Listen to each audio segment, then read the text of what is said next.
राम मंदिर का निर्माण कार्य इस लॉकडाउन के दौरान ही शुरू हो गया।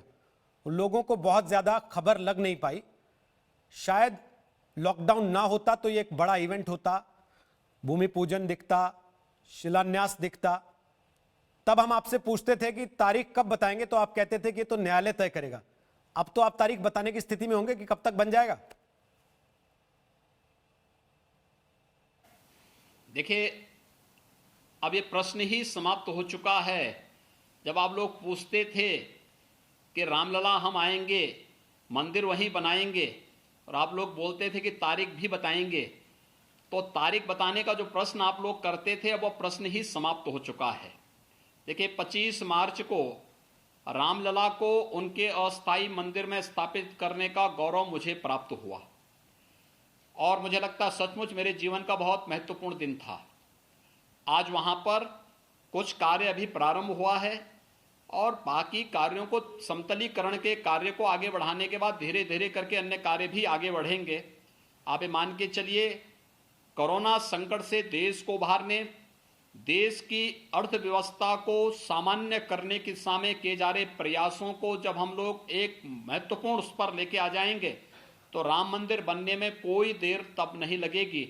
आप निश्चिंत होकर के रहिए कि हम रोटी की व्यवस्था भी प्रत्येक नागरिक के लिए यह देश करने में सक्षम है, और भगवान राम का भव्य मंदिर निर्माण के लिए भी मार्ग प्रशस्त करने की स्थिति में आज के दिन पर है। एक नारा तो आपने याद कर ही लिया कि रामलला हम आएंगे, मंदिर वहीं बनाएंगे।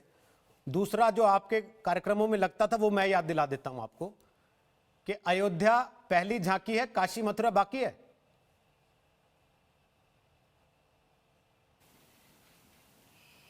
काशी में तो भगवान विश्वनाथ जी का जो है वहां पर धाम बहुत अच्छे ढंग से बन रहा है। मैं आपको कभी आमंत्रित करूंगा, कभी आप देखें, आदरणीय प्रधानमंत्री जी के मार्गदर्शन में काशी के वैभव को वैश्विक पटल पर स्थापित करने के लिए काशी विश्वनाथ धाम के निर्माण का जो ऐतिहासिक कार्य हुआ है, सैकड़ों वर्षों की तमन्ना पूरी होती हुई दिखाई दे रही है। आप एक बार जब उसको देखेंगे, तो उस कार्य योजना को देखेंगे, तो ये प्रश्न अपने आप ही समाप्त हो जाता है और ये चीजें अपने आप हट जाती हैं। मुझे लगता है कि देश की आकांक्षाओं की पूर्ति एक एक करके हो रही है। गरीब के लिए, किसान के लिए, नौजवान के लिए, महिलाओं के लिए, युवाओं के लिए, और समाज के हर एक तबके के साथ साथ देश की सुरक्षा, देश की अर्थव्यवस्था और देश के सम्मान को आगे बढ़ाने के लिए जो भी महत्वपूर्ण कदम हैं, वह मोदी जी के नेतृत्व में भारतीय जनता पार्टी नेतृत्व की केंद्र की सरकार उठा रही है। और हमें इस गौरव की अनुभूति होती है कि प्रधानमंत्री मोदी जी के यशस्वी नेतृत्व में भारत एक भारत श्रेष्ठ भारत की इन परिकल्पनाओं को साकार करने में सफल रहा है, और भारत दुनिया की एक महाशक्ति के रूप में तेजी के साथ उभरते हुए एक नए भारत का दर्शन करने का सौभाग्य हम लोगों को प्राप्त हो रहा है।